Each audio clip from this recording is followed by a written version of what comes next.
The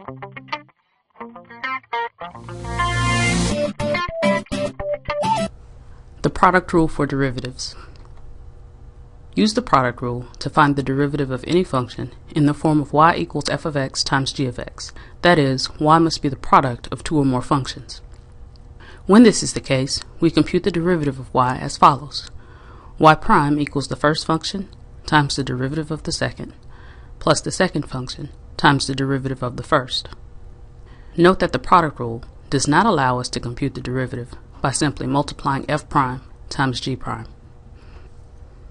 Example 1, we want to find the derivative of y equals x squared e to the x. First observe that y is the product of two functions, x squared and e to the x.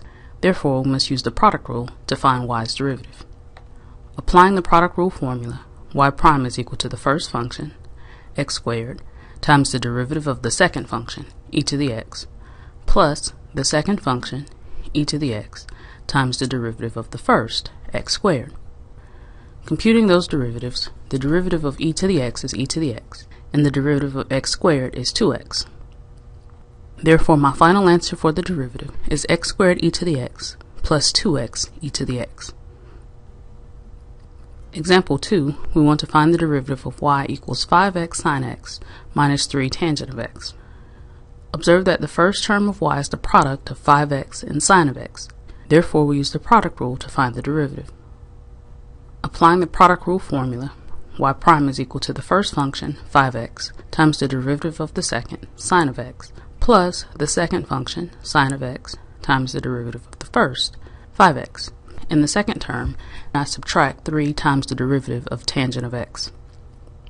Computing those derivatives, the derivative of sine of x is cosine of x, the derivative of 5x is 5, and the derivative of tangent of x is secant squared of x.